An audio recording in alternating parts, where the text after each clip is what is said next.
In Wuhan, photos released from a Chinese media platform shows the death toll of CCP virus may be far greater than the official number.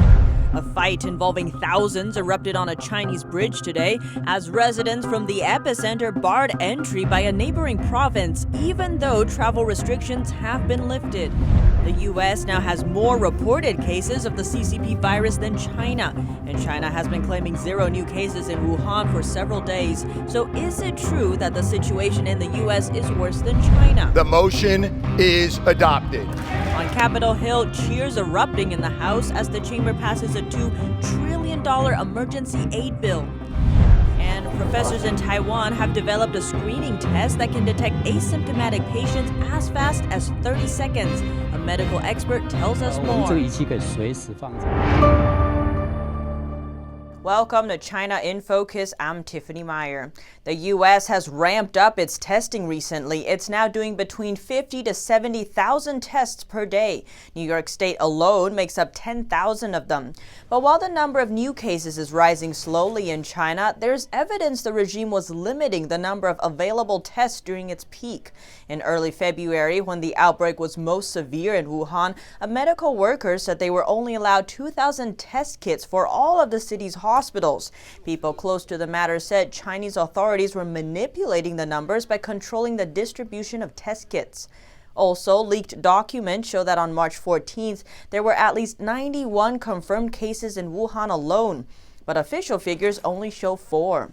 Also, people who test positive but don't show symptoms will not be counted as confirmed cases. So it's not accurate compared to U.S. figures with Chinese figures. And some schools have reopened in China. A school in Guizhou is one of them. Its 12th graders have returned. But soon after classes resumed, over 200 students there developed fever, abdominal pain, and diarrhea. Local officials denied it was from the virus and said it was food poisoning, since all the students live and share meals together. Some netizens pointed out that no local official would dare risk their position by saying it was from the virus. Others say since the 200 developed symptoms within 2 days, it's more likely to be food poisoning. But many don't trust the official report and want it investigated further. Professors at the National Taiwan University have developed a 30-second screening test for patients without symptoms. It measures lung inflammation to detect the CCP virus in its early stages. Since it delivers such rapid results, it can be used at airports. This handheld instrument is non-invasive and can directly measure the patient's lungs. It takes about 30 to 45 seconds to show results. 我们这个仪器可以随时放在初期或是严重肺炎或是这个甚至重症肺炎，然后也可以变成一个病程的一个监测仪，也不需要一直用 X-ray 还是电脑断层来量测，所以随时每一天都可以量。 We previously reported that local healthcare workers in the Czech Republic discovered testing kits from China had an 80% error rate. Now Spain has the same problem. Spain's kits only have a sensitivity rate of 30%. It should be 80%. Spain will now return them all to the Chinese manufacturer. The batch that was sent to us does not meet the quality standards it is marked with. Obviously, it will all need to be returned. But what's strange is Spain will get a replacement product from the same company, even though it doesn't have the proper license. The company is going to exchange them. We will use a different type of rapid test and they will provide it to us. Spain's health ministry is now also looking for other suppliers. A fight involving thousands broke out in China's Hubei province today. Authorities lifted travel restrictions on Hubei province, but a neighboring province won't let them in. People from Hubei province, China's CCP virus outbreak epicenter, are now allowed to leave as travel restrictions are lifted, as long as the person has a green health code that shows his health is in good standing. But Hubei residents were refused entry by a neighboring province. Police from both provinces started clashing with each other on a bridge above the Yangtze River. Later on, more police and people from both sides joined, and the fight escalated, involving thousands of people. Video circulating online shows a police car overthrown amid the chaos. 2 vice governors of Jiangxi province resigned from their positions on the same day. Thousands of urns at a Wuhan funeral home are further evidence that the CCP virus death toll in China is far greater than officially reported. NTD Xu and Rong has the details. On March 26th, a photo was uploaded to Chinese media Caixin showing thousands of urns on a truck at one of the 8 funeral homes in Wuhan. The caption reads, "This truck is carrying around 2,500 urns. The same amount of urns was also unloaded from the truck yesterday." Families have been able to pick up ashes since March 23rd. According to official figures, 2,535 people in Wuhan have died from the CCP virus, but the Chinese regime have been underreporting the figures. A series of photos on the same website shows stacks of urns on the ground inside the same funeral home. The caption says one stack has 500 urns. There are 7 stacks in total. One of the funeral home staff told the Caixin reporter that many families had to wait at least 5 hours because there were too many urns and too little manpower. The waiting line outside the funeral home stretched for over 650 feet. In the same report, a doctor said that the number of virus deaths between January 20th and February 10th could be twice as high as official records because doctors didn't have enough kits to test people before they died. He also said many people die at home without being tested. So it's impossible to know the real number of deaths caused by the CCP virus. But as the Chinese government tries to control the narrative, many netizens are exposing the truth. One post says Wuchang Funeral Home in Wuhan started distributing urns on March 23rd. It plans to give out 500 urns a day and hope to finish before April 4th. This means one funeral home alone would hand out around 6,500 urns. This figure alone is twice the CCP's official figure for the whole of Wuhan. And remember, there are 8 funeral homes in Wuhan city. Reporting by Shi Wenrong, NTD News. Chinese residents tell us why they think CCP virus is a more fitting name than novel coronavirus. NTD's Juliet Song reports. An appeal on the White House petition website is calling for the novel coronavirus to be called CCP virus. It says the Chinese Communist Party's dishonesty created the pandemic, so the name should be changed to accurately reflect its origin. A resident from Shanghai, China, told us he thinks it's right to call it the CCP virus. We've twisted his voice to protect his identity. The Chinese Communist Party covered up the spread of the virus. It inflicted significant damage in the world and on us Chinese people. The CCP is the one to blame. It can't escape from the damage it's done. History will definitely put it on a fair trial later on. Under the influence of state propaganda, some people inside China don't think it should be called CCP virus. They say the name hurts China. But a Hubei resident agrees with the proposed name change. He said China is not the same as Chinese Communist Party, and the virus originated in Wuhan. Hubei is the epicenter of the virus. It's a lesson for us people from Hubei and the people from Wuhan. I don't think it's discrimination. It is what it is. The Chinese regime has been pushing conspiracy theories that the virus originated in the U.S. Some Chinese people fall for state propaganda. Hu said he knows an old man who complained he has to wear face masks every day because America created the virus. But he also says some people working within the Chinese regime are waking up to the lies of the party. They ask him for software to get around the internet censorship. They said, "Who? We want to take a look and hear different voices. These people are the smart ones in the Chinese political system. They still have a conscience." Hu believes freedom of information will bring about a positive change in China. He says after China's internet censorship is removed, it's likely the Chinese Communist Party will collapse on its own within 3 months. Reporting by Chang Chun and Juliet Song, NTD News, New York. Cheers erupted in the House this afternoon as the chamber passed a $2 trillion emergency aid bill. It's primed to bring much-needed help to the virus-stricken economy and make up for Americans' lost paychecks. The motion is adopted. On Capitol Hill, a Friday vote met with applause in the House. The celebration came as the chamber voted to confirm a $2.2 trillion stimulus package designed to help the American public and the U.S. economy fight the devastating spread of the virus. The far-reaching bill was approved via long-distance voice vote. This as many lawmakers remain scattered around the country and were reluctant to fly back to Washington. It stands as the largest emergency aid package in U.S. history. The money will go toward loans, grants, and tax breaks for small and large businesses, as well as to unemployment benefits and direct cash payments of up to $1,200 to American families.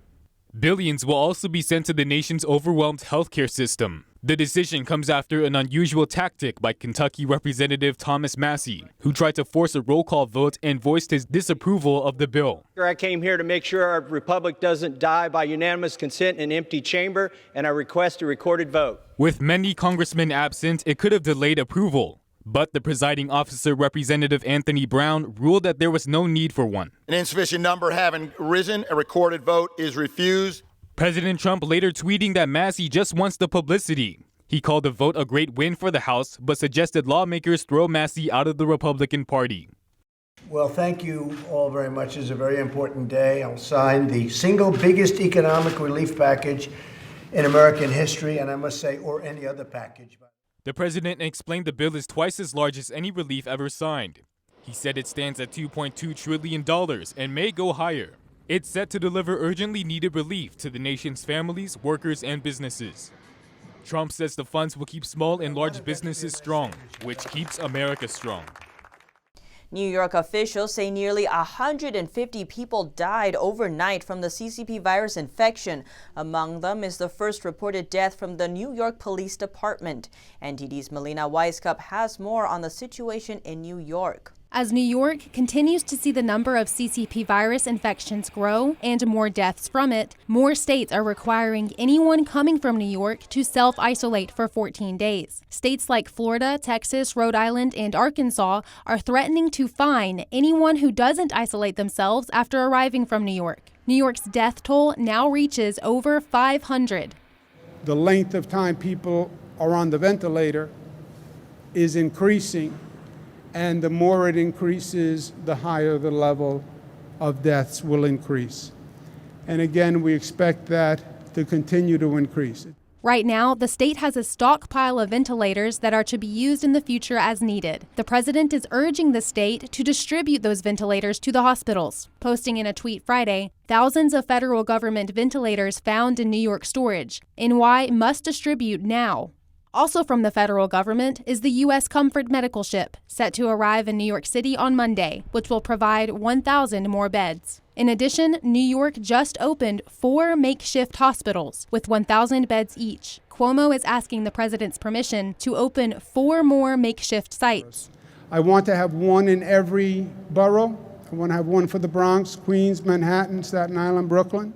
And medical staff are needed to work at the makeshift hospitals. The state continues asking for more volunteers. Cuomo said there are now over 60,000 healthcare volunteers. More staff could be coming soon, as New York University is offering medical students the opportunity to start working as paid interns, starting 3 months earlier than usual. Melina Weisskopf, NTD News, New York.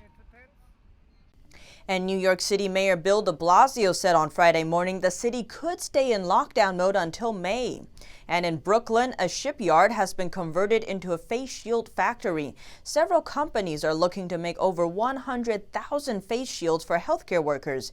NTD's Miguel Moreno has more on the shipyard. Several businesses in Brooklyn have made a face shield factory out of a shipyard. These workers are producing tens of thousands of them for healthcare workers. Mayor Bill de Blasio toured the factory on Thursday. They saw there was a crisis. They saw our healthcare workers were in danger. They said, what can we do about it? How can we make a difference? And they literally reached out to the city and said, we think we can make these things. These workers are expected to make 120 face shields by the end of the month. In some cases, these shields can be used instead of face masks to conserve the N95 stockpile. The doctors, the nurses, all the people who work in the hospitals, and they need this equipment so that they can be safe and they can save lives. In New York, thousands have been hospitalized having been infected by the CCP virus.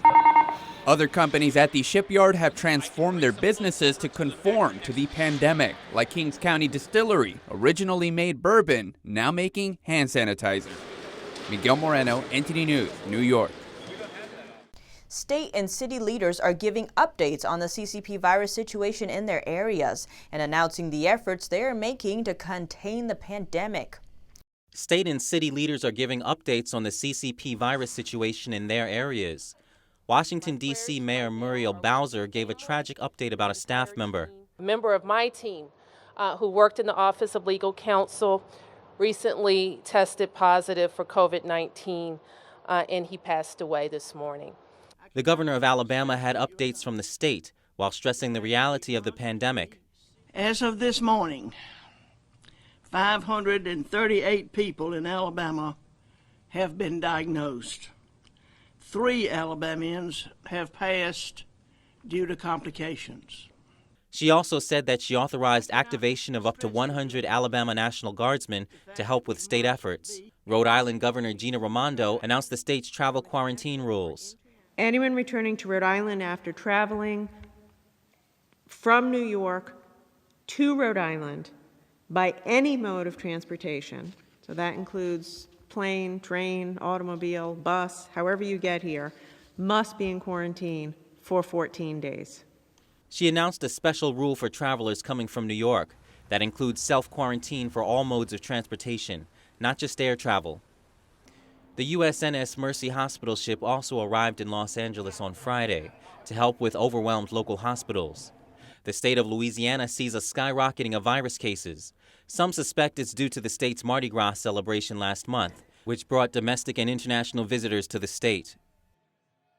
And new CDC guidelines say hospitals should consider separating new moms who have the virus from their newborns. That means they could be separated for up to 2 weeks. The goal is to keep newborns from contracting the CCP virus. The CDC and American College of Obstetricians and Gynecology made the recommendations. The agency notes the mothers should be involved in the decision, and health workers should discuss the health risks and benefits of such separation with them. The Johns Hopkins Hospital and Massachusetts General Hospital are among the facilities now following the guidelines. But Johns Hopkins says moms have the final say. The California National Guard at a local food bank today. They're helping to bag and distribute food in an area that's particularly vulnerable to the CCP virus spreading. Men and women of the California National Guard rolled up their sleeves on Thursday to help bag and distribute food in Indio, California. This mission is important because we're helping all Americans in need of food. Any resources they can't get readily on hand from the store, we're helping them by bagging the food and giving to them so they can use it for their families. A platoon of 25 members has been assigned to assist this food bank's regional distribution center. Experts predict this area will be one of the areas hardest hit by the virus, given that 1/3 of its population is 60 years or older with underlying conditions. Right now, the need has increased by 200 to 400% at a majority of our distribution lines and our agency feeding sites. Officials say more than 10,000 troops have been deployed in 50 states to provide humanitarian assistance. The California National Guard have not been given a release date from their mission at Find Food Bank. And British Prime Minister Boris Johnson has tested positive for COVID-19 this morning, the disease caused by the CCP virus. Our UK correspondent Jane Worrell has more. British Prime Minister Boris Johnson has revealed he tested positive to the virus after developing mild symptoms of a persistent cough and a temperature. He said he will continue to lead the UK government response to the crisis via video conference call. And on the advice of the Chief Medical Officer, I've taken a test that has come out positive. So I am working from home, I'm self-isolating, and that's entirely the right thing to do. A personal concern for Johnson, his fiancée Carrie Simmons is pregnant. Pregnant women fall under the list of people advised to follow strong social distancing measures, along with those who have underlying health conditions or are over 70. Politicians across the spectrum have wished Johnson a speedy recovery. NTD refers to COVID-19, which originated in Wuhan, as the CCP virus, because the Chinese Communist Party's cover-up of the outbreak allowed it to spread across China and globally. The Prime Minister was recently criticised for allowing telecoms giant Huawei, whose close links to the Chinese Communist Party are well documented, a role in the UK's 5G network. Jane Worrell, NTD News, London. Following Johnson's announcement, the UK's health secretary also says he's tested positive for the CCP virus. And the US ambassador to the UK says China endangered the world by failing to do the right thing at the right time regarding the virus. The pandemic has spread to 199 countries, with over 500,000 people reported as currently infected.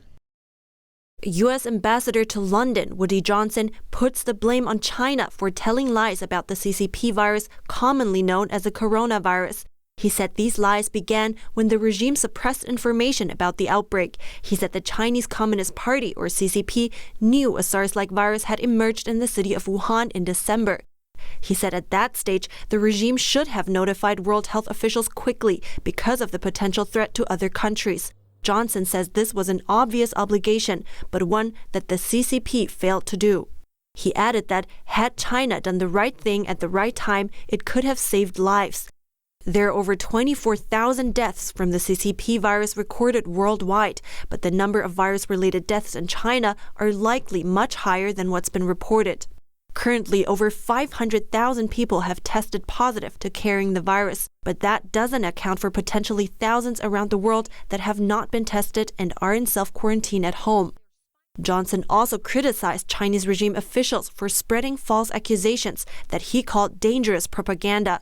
He said there are lessons to be learned from the way the CCP behaved towards the international community, adding that the costs and implications of its behavior must be accounted for. Observers are intrigued why those infected in Germany are 20 times less likely to die compared to Italy. Experts point to the testing and social structure as explanations. NTD's Germany correspondent Christian Watson has more. Germany's low fatality rate among CCP virus patients stands out. Currently, only 0.5% of patients in Germany die, compared to Italy's over 10%. Experts point to Germany's rigorous testing regimen as one explanation. Germany has started very early to test many more patients than in other countries. For example, right from the very first case in early February, we then tested everybody who had contacted with that person and put all these people in quarantine.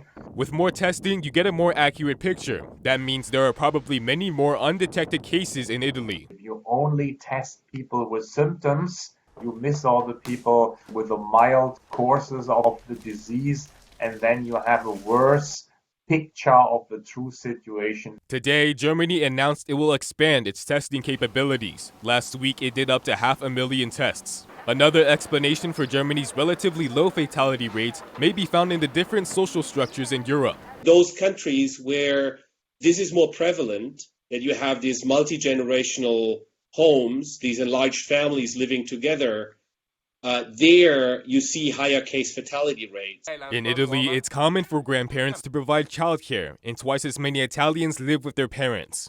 Bayer warns countries with similar social structures like Poland to be prepared. Reporting by Christian Watson, NTD News, Berlin. And in Russia, the virus is getting close to the president, while the numbers in Spain are still rising, creating problems for hospitals. With a look at the latest number of confirmed cases of people getting infected with the CCP virus, we can see that Europe is still a hotspot for the spread. The number of patients is far too high for Madrid hospitals. Health workers have repeatedly said hospitals in the city are about to collapse. Spain has already ordered almost $500 million worth of protective gear and hospital equipment. In order to reduce the economic effects of the outbreak, the Spanish city of Barcelona is cutting its soccer players' wages. All players will face a compulsory wage reduction. A German town prepares a gym to round up quarantine offenders. 1 in every 5 people didn't follow the quarantine laws, so they designed the gym to keep people inside, if necessary, with the help of the police. The Kremlin confirms a CCP virus case in Putin's administration. It said, however, the person had not come into contact with the president. Now the government wants virus measures imposed in Moscow to be extended over the rest of Russia. A 95-year-old Swiss woman who got infected with the virus is now back home after recovering. She said she didn't think she was going to die at all and that she was not afraid at any point. The travel sector has ground to a virtual standstill because of the coronavirus. According to the World Travel and Tourism Council, 50 million jobs could be lost. The sector accounts for 10% of global GDP, and the council says it could take 10 months for the industry to recover after the pandemic is over. Following the outbreak of the CCP virus, many are staying home to protect themselves and others. But health professionals have done the opposite, remaining on the front lines in the fight against the epidemic. To thank them, a viral trend is urging people to show support. As countries and cities around the world go under lockdown, some are taking a moment to show their appreciation for those who risk their lives to help others. In Brussels, people are seen and heard from their windows. They're clapping, shouting, and even dancing. Similar events were held in Spain, Switzerland, and France. A sax player and a professional singer in Spain seem to have the same idea, to liven up their neighborhoods with balcony concerts. And this is a way of thanking them from afar. I think they can hear it one way or another. In Paris, the Eiffel Tower was lit up for 10 minutes in tribute to medical staff. Italians are also coming out to show their resilience by waving lights and cheering from their balconies. Other activities, like singing the national anthem, playing instruments, dancing, and applauding from windows, have become a daily part of Italian life amid quarantine. Their movement towards positivity has also gone viral online. While in Copenhagen, people are also boldly expressing their gratitude. A lot of people will start opening their windows and coming out onto the balconies and cheering for all the people who are keeping Denmark afloat at the moment. And so also sending love to all the people who are home alone, or just reminding each other that we're in this together. After their cheers and applause subside, locals shout good night, see you tomorrow, before closing their windows. In South America, Peru and Brazil have also joined the campaign, while Israelis cheer for medical teams and paramedics inside a medical center. The idea is beginning to take root with U.S. social media users on Twitter, inspiring the hashtag #SolidarityAt8. Many are calling for the tribute to become a nightly event. Here at China in Focus, we bring you first-hand information from inside China. Don't forget to subscribe for the latest updates.